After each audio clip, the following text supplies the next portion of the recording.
didn't you know? You can't make it without ever even trying.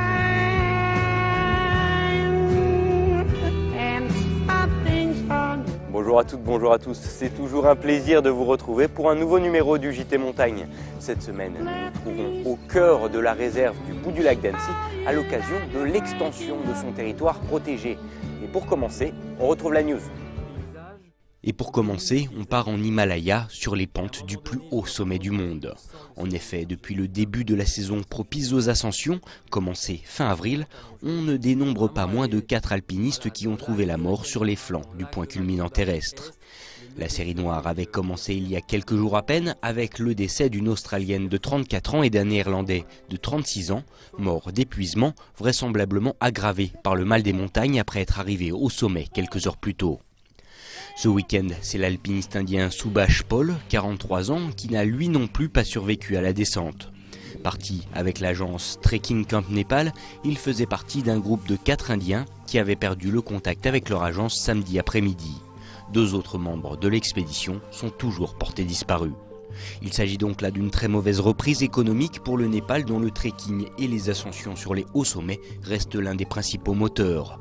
À ce jour et depuis le début de la saison 2016, ce sont pourtant environ 330 grimpeurs qui ont atteint le sommet de l'Everest et ses 8850 mètres.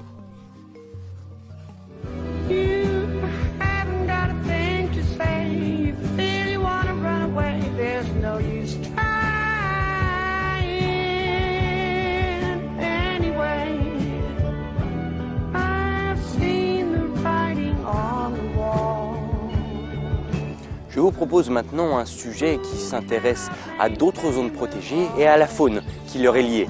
Il s'agit du dossier de la semaine. On se retrouve tout de suite après.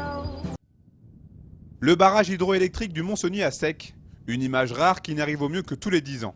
Pour cet examen technique complet, EDF qui exploite l'ouvrage a décidé de procéder à une vidange totale de la retenue. En général, une fois sur deux, on a une opération qui se fait par ROV. C'est un robot subaquatique qui nous permet, avec des opérateurs, d'aller inspecter les galeries, d'aller inspecter les vannes et de prendre des vidéos de tous les matériels qui sont immergés. Et puis généralement, l'examen technique complet d'après est plutôt réalisé barrage vide pour pouvoir aller toucher physiquement les matériels. En fonction des besoins, l'intérêt des barrages, c'est de pouvoir être très très vite sur le réseau, c'est-à-dire qu'on a des machines qui démarrent à des vitesses relativement élevées et qui nous permet, sur un besoin rapide du réseau, d'avoir une capacité de réaction qui est très rapide. Ce sont donc 320 millions de mètres cubes d'eau, soit l'équivalent de 90 000 piscines olympiques, qui ont été vidées du 14 au 16 mars dernier. Difficile de s'imaginer que l'on est à plus de 100 mètres de profondeur lorsqu'on tombe sur cette immense prise d'eau supérieure qui alimente l'usine de production électrique. Un paysage qui nous rappelle que ces travaux sont tout simplement indispensables. Pour savoir, cette vidange du Mont-Cenis, elle se prépare depuis 3 ans et demi. Ici sur le barrage, on a des reprises d'étanchéité des vannes de vidange, c'est-à-dire qu'on a une succession de 2 vannes en série et on s'est aperçu que sur une des 2 vannes, on avait de légères fuites. Donc on profite de cette vidange pour aller remplacer les étanchéités et retrouver une étanchéité parfaite de cette vanne de vidange. Quand on a une petite fuite sur une étanchéité sur une des vannes, c'est comme le robinet de la salle de bain qui goutte, c'est pas plus compliqué que ça, on change le joint. Et même dans les entrailles du barrage hydroélectrique, rien n'est laissé au hasard. Vérins, turbines et autres vannes n'échapperont pas à l'examen technique complet. Ce monument mérite bien cela. Et comme la nature est décidément bien faite, une fois la vidange terminée, le barrage s'auto-remplira. Toute la première phase se fait par production d'énergie, donc pour abaisser progressivement le plan d'eau. Et c'est effectivement en hiver où on a le besoin de plus d'énergie, le barrage ayant été rempli tout au long de l'année. Et puis une fois que ce barrage est vide, donc en fin d'hiver, au printemps, on va avoir la fonte des neiges qui va nous permettre de re-remplir le barrage à l'issue de ces travaux. Donc d'où ce placement en hiver pour pouvoir permettre le remplissage du barrage à l'issue des travaux et donc de pouvoir réoffrir un barrage plein et un paysage habituel cet été pour la partie touristique. Vu la douceur de l'hiver qui vient théoriquement de s'achever, la retenue du barrage du Mont-Cenis devrait retrouver son niveau d'eau élevé dès l'été prochain. La production d'énergie électrique est quant à elle espérée pour le mois de juin. Bon, je vous avouerai, on a eu beau chercher, voici le bâtiment le plus avancé technologiquement de toute cette réserve. Mais tout ça pour dire qu'il n'en faut pas beaucoup pour lancer une Minute Matos.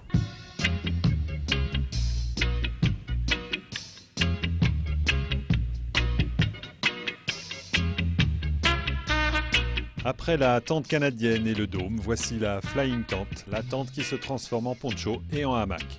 La Flying Tent, c'est un abri de randonnée pour une personne. Elle pèse 1,2 kg, peut être plantée au sol, mais aussi être harnachée en l'air entre deux arbres. À la manière d'une tente 2 secondes de Quechua, la Flying Tent incorpore des arceaux souples qui permettent de la fixer au sol en quelques gestes. Elle se transforme également en hamac, en n'accrochant que le tapis de sol. Elle intègre une moustiquaire et elle est bien sûr étanche aux intempéries. Plus surprenant, un poncho king size est intégré, vous pouvez fixer le sac de transport à votre vélo ou l'ajouter à votre sac à dos. L'autre news, c'est qu'elle n'est pas encore commercialisée. La Flying Tent a reçu plus de 322 000 € de dons sur une plateforme de financement participatif pour lancer le projet. La campagne est maintenant terminée, temps venu pour la production en série. Il vous faudra débourser 279 €, c'est le prix de vente conseillé pour le jour de sa sortie. Nous sommes toujours ici dans cette réserve du bout du lac d'Annecy avec Aubrey Flamy qui nous a rejoint. Bonjour. Bonjour. Vous êtes conservatrice adjointe de cette réserve et c'est vrai que le périmètre de protection de la réserve vient de s'étendre, enfin s'est étendu l'année dernière mais est mise vraiment en application cette année. Pourquoi il fallait une zone ou un périmètre de protection comme celui-ci déjà ? Alors, il fallait un périmètre de protection, enfin on a proposé un périmètre de protection de la réserve naturelle sur une zone qui n'était pas protégée à l'heure actuelle par la réserve naturelle parce qu'en fait, elle était un petit peu au-delà des limites cadastrées connues. Du fait simplement que le lac évolue, les limites du lac bougent avec l'apport des matériaux par les rivières, etc. Et donc on avait une limite de berge qui s'était modifiée et donc toute une frange terrestre finalement qui n'était plus dans la réserve naturelle. Donc pour établir des limites cohérentes, il nous paraissait intéressant d'élargir ce périmètre. Et également, on a découvert qu'il y avait des enjeux au niveau du delta de Lyre, au niveau des roselières terrestres, des roselières lacustres et même de la frange d'eau sur le bord du lac avec des espèces comme les oiseaux d'eau qui utilisent vraiment cette zone pour se nourrir, pour se protéger, pour se reproduire. Et donc l'idée de créer une zone vraiment annexe à la réserve naturelle qui soit protégée avec une protection forte de type réserve naturelle. Voilà. Alors, pour le coup, c'est vraiment pas la réserve qui est étendue, mais c'est le périmètre de protection qui est lié. Quelle est la nuance exactement entre les deux ? Alors simplement, un périmètre de protection, ça va venir comme une zone tampon, donc à l'interface entre l'espace protégé et l'espace extérieur, donc ici le lac. Donc on va se permettre d'avoir une réglementation qui va plus s'adapter aux enjeux vraiment de ce périmètre de protection qui sont parfois peut-être un petit peu différents de ceux de la réserve naturelle. On aurait pu élargir les limites de la réserve naturelle, mais ça aurait demandé alors une procédure qui remontait au niveau national. Et ici, le périmètre de protection nous permettait en fait de travailler avec les acteurs locaux. La validation de la commune de Doussard était un paramètre nécessaire pour faire naître le projet. Donc on a préféré choisir cette voie. Cette protection, elle est forcément due à la présence de faune et de flore particulières. Est-ce qu'on peut avoir quelques exemples justement des espèces qui vivent ici et qui valent le coup d'être protégées ? Bien sûr. Alors nous, on réfléchit beaucoup en termes d'habitat. Donc l'habitat, c'est ce qui va constituer la niche de l'espèce, que ce soit flore ou faune. Donc on a les roselières qui sont un habitat écologique remarquable à l'échelle du lac. C'est pour ça aussi que le SILA travaille depuis plusieurs années à leur préservation avec tout un tas de travaux de restauration qui sont mis en place. Donc ça nous paraissait logique et cohérent de poursuivre ces actions, ces travaux de restauration en protégeant ces écosystèmes qui jouent un rôle écologique fondamental pour l'accueil des poissons, des oiseaux, qui recèlent d'une biodiversité en termes d'espèces flore importantes, qui jouent un rôle dans l'épuration de l'eau, dans la fixation des berges, qui jouent un rôle esthétique fondamental à l'échelle du lac. Donc les roselières terrestres c'était vraiment, et lacustres, c'était vraiment un milieu intéressant. Ensuite, donc on espère que la protection va pouvoir permettre alors leur étalement un petit peu plus sur le lac. On avait le delta de Lyre qui est donc un delta des matériaux de type galet, grossier plus ou moins, qui sont amenés en fait par Lyre depuis les montagnes et qui avancent sur le lac, qui progradent petit à petit et qui créent du coup ce qu'on appelle des milieux pionniers où ici du coup les premières espèces végétales vont s'installer, etc. Il y a beaucoup d'oiseaux comme le chevalier guignette par exemple, qui est un petit oiseau qui vient sur ces bancs de galets pour nicher. Donc tout ceci nécessite une cohérence écologique, une tranquillité et de limiter le dérangement et qui du coup est passé par une préservation forte. Et ensuite, donc, on a cette bande d'eau devant les roselières, devant le delta de Lyre, qui accueille toute l'année beaucoup d'espèces d'oiseaux. On a le fuligule morillon, on a le grèbe huppé, le canard colvert, plus communément connu. Mais toutes ces espèces d'oiseaux, même si on les observe régulièrement sur le lac, elles trouvent ici vraiment une des zones de tranquillité qu'on voulait absolument préserver.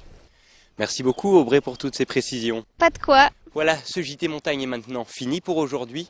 On se quitte comme chaque semaine avec les plus belles images du web et nous on se retrouve la semaine prochaine. À bientôt.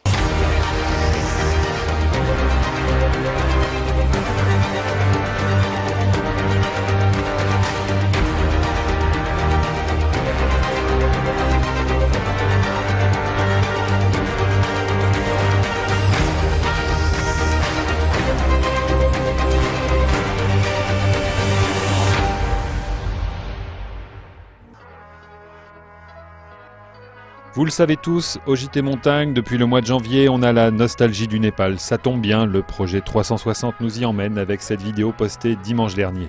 Grâce au système de caméra panoramique mis au point en Savoie par la société Color, nous avions déjà pu gravir depuis notre canapé le Cervin, le Mont Blanc et l'Eiger.